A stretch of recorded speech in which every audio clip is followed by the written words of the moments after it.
everyone, I'm Ian McCarthy of Lifting for Life and No Bullshit Bodybuilding, and today I'm bringing you another installment of the Lifting for Life Q&A series. And I posted about this earlier on Facebook today, and the most liked question, really a series of questions, came from Patrick Humphrey, who asks, would you be comfortable talking about the worst mistakes you've made in the past as a coach? Alternatively, or additionally, would you be comfortable talking about the greatest challenges you have with coaching others? Finally, do you or have you hired a coach yourself? Why or why not? Now, I am tempted to answer the first couple of questions with a reference to an experience I had as a child when I was at a party, and the father of one of the kids was asked, would you like Coke or water? And he says, yes. So yes, I am comfortable with answering the questions. And interestingly, in thinking about this first question of the worst mistake I've made, I've realized that the answer really has to do with life as opposed to just coaching. And in wanting to put it in one sentence or phrase, I think it's organization of effort, in that I have a number of traits relating to this which can be problematic. One is I tend to overcommit. Interestingly, when I was younger, I would say no to, would you like to try this new food? Would you like to go to this, etc.? My default was to say no. And I've realized as an adult that regardless of the circumstance, you can find reasons to not do something if that's what you're committed to begin with. So, and I've found that that's really a detrimental approach to life. So now, unless something is, I think, clearly a bad idea, I'll typically agree to it, with the ultimate result being that a significant amount of things I've committed to don't get done. And what's weird about that is, in committing to these things, I feel that that's the appropriate decision. And then because of limited time and energy, the things that don't get done, I feel reasonable in not doing because things that are of greater significance have to be addressed. So over time, I've really endeavored to calibrate my initial judgment such that it better scales with what I'm fundamentally able to do. Now that's part of it, but interestingly, there's also an issue of scaling effort, time, and energy with my priorities, in that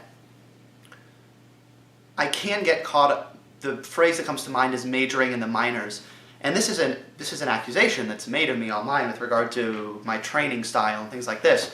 And I think a lot of those criticisms are legitimate, in that because I'm very analytical, and by the way, I don't say that as, oh, I'm amazing, I'm so analytical. Indeed, I think it can be a detriment, such a thing as being hyper-analytical, in that I will become very focused on relatively minor details, things that do matter, but the time and energy I put into them doesn't scale with how much they matter. And this reminds me of a story told in, I think in the book Feeling Good, a book I've talked about a lot on social media recently, written by the physician and psychotherapist David Burns, who said that when he was a young academic, there was one particular paper, I think it was the first academic paper he ever published. Later in life, he's still very proud of this because it was actually a really good piece of work, but it took him years and years to write and ultimately get published this paper. And he realized in that process, like when he was done, he realized that his colleagues had managed to publish several good papers in that period. His was excellent, but they had done several good papers, and they were probably actually better off. Even if the quality of their work was, in terms of each individual paper, was lower, their work was still good and they were generating tremendously larger quantities of it. So I've had to become aware of what it means for something to be good enough, and when good enough is good enough, and when it's better to do something really quickly. And yes, quality degrades, but someone might legitimately care more. Emails can be a great example of this. Communication generally.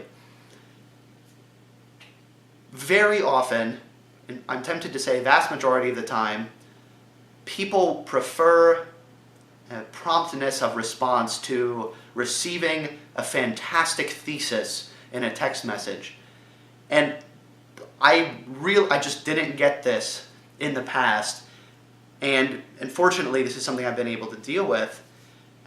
And that's been, and in realizing that in seeking perfection in some context, the result is a degradation in quality. And again, this goes for life, but it also applies to coaching. I think, interestingly, another issue is one of not realizing the time and energy and effort that needs to go into something for it to be good enough.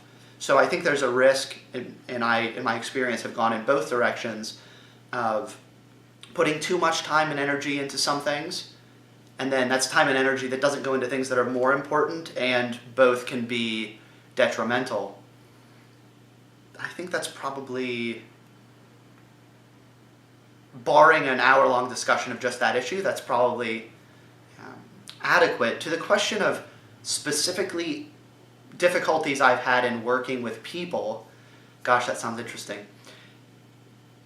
I think the biggest thing, and there's so many components to this, but the realization that life is really messy, and in working with people who have their own lives, there's so much you can't control, so much that you can't predict, so much that you just have to adjust to on the fly, and that so can't be accounted for by reading scientific studies. I mean, it does.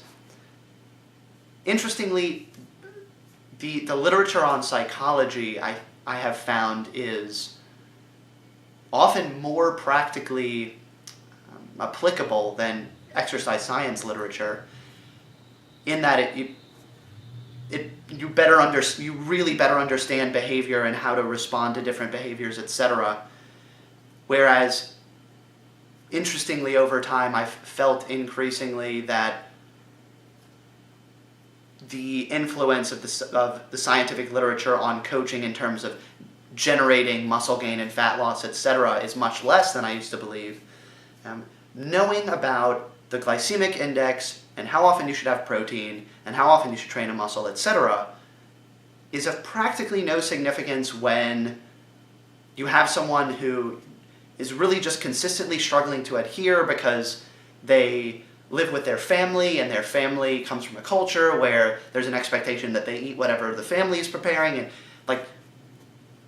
I've not read a paper that tells me how I'm supposed to respond to this, so you have to adjust to that, etc. And in my experience, and I'm sure this varies depending on any particular coach's clientele, this is more, I don't want to say problematic, I mean, because it wouldn't make sense to me to just complain about what the whole process is, working with people. But this is the person who is really good at dealing with people and adjusting to what happens in their lives, and who has a decent knowledge of the scientific literature. I mean, they're not going to tell someone, oh, well, you should eat 400 calories per day, exclusively yogurt, because that's just really the secret. I think that person has a tremendous advantage as a coach over the person who has a fantastic understanding of the literature, and they create the most fantastic, theoretically perfect protocol, and they give it to someone, and the person says, well, that's really great, but I'm actually not able to resistance train 7 days a week for 2 hours and make sure that I get a protein bolus timed precisely like this, etc. And these are kind of deliberately extreme examples, but it might even be someone who realistically can't track their macros. Well, what the fuck are you going to do as a coach if all you know is you have to track macros, you gotta get shredded, and you really have no idea what else there even is out there, how to design it in a way that it's effective for the person who really can't adhere, or whatever it might be, which results in, maybe they can adhere, but they just really hate if it fits your macro, they don't want to track macros, and what are you going to do with that, etc.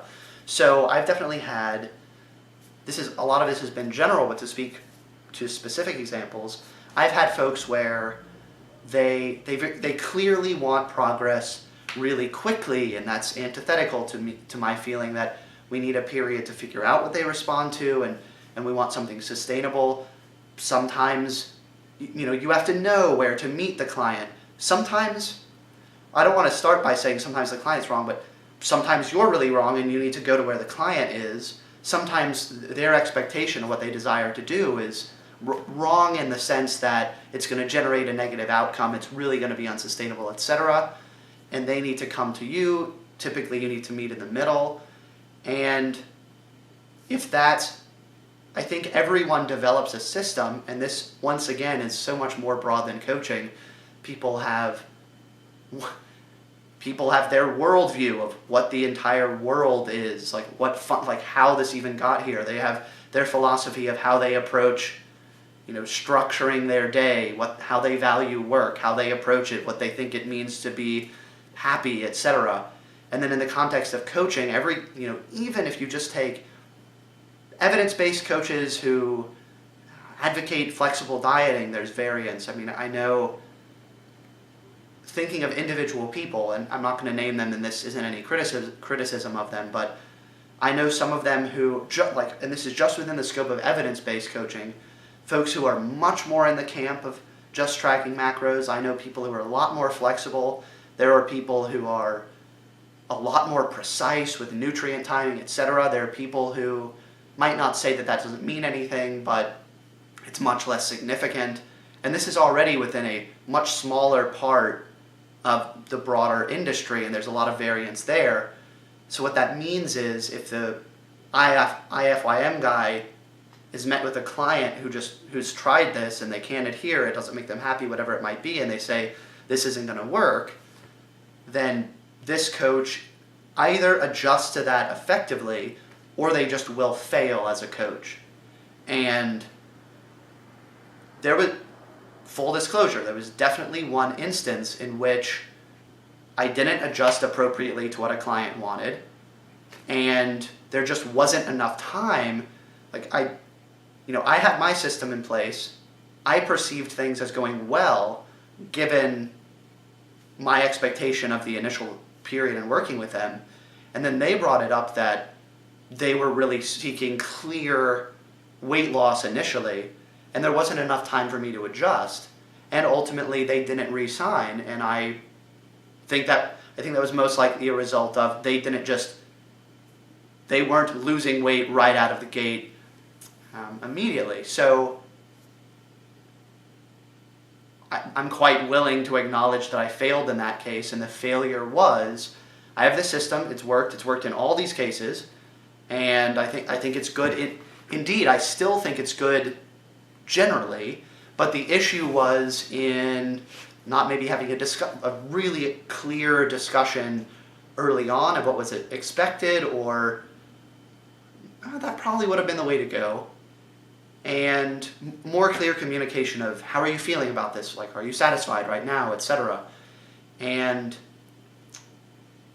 that would have probably resolved that issue. So again, it comes down to recognizing you're working with people, they have their own lives, and you, as a coach, you can't just say, and I'm really kind of thinking within my own how I approach things, it's great to, it can be fun and productive and even generate good practical outcomes to talk about what is theoretically the best, what should happen, what should the person do who doesn't have a job, like who has $100 million and they don't work and they don't have a family, etc., and they have no emotions, and how should they train, because I think there are people who are like closer to that than one might think, that like that's actually, that theoretical scenario is pretty applicable to them. But then you have the person who works 2 jobs and has 5 children, and you also have to account for their personality, etc. And again, that I really question how so much of the scientific discussion is reflected into that case, as opposed to literally just asking, what can this person do? Like, what is it they can actually do? And answering that question is going to generate an answer which can actually help them. So I think that's a good place to end it. Thank you so much for watching. Oh, to the point of whether or not I've ever been coached, I've done things informally with friends in the past. Never panned out long term. I think, interestingly,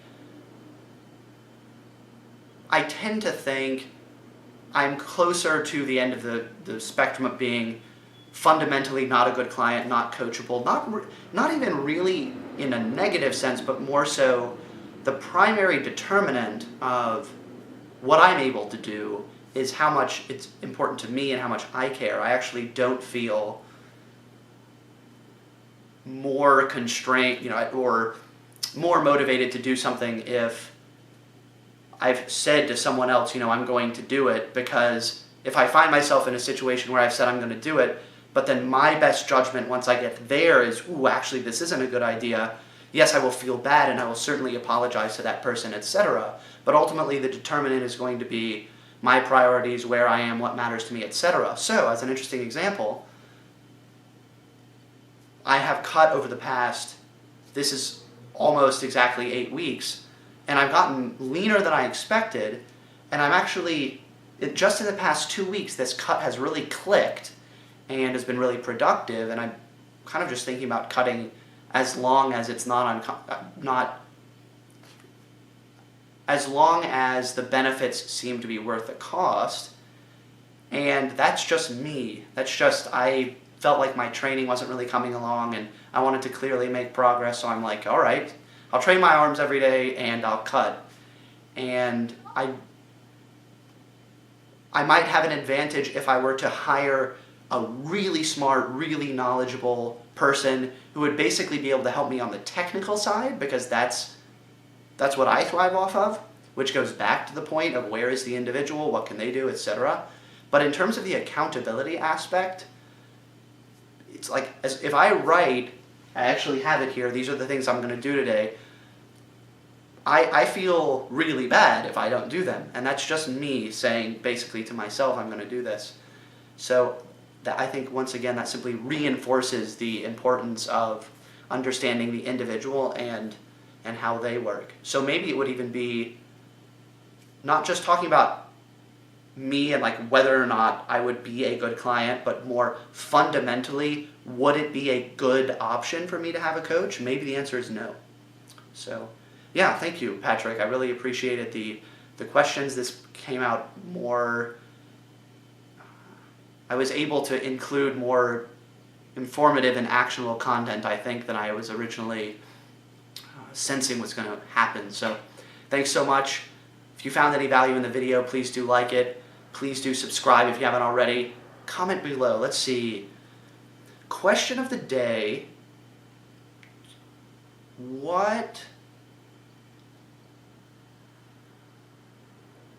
Let's really get to the core of it. What are the biggest fundamental issues you have in your life which are causing you to be less satisfied than you could be with how your entire life is playing out? Well, I'm curious to see how willing and how honest people are and how much they dig into that. So thank you so much. I will see you tomorrow. Thanks again.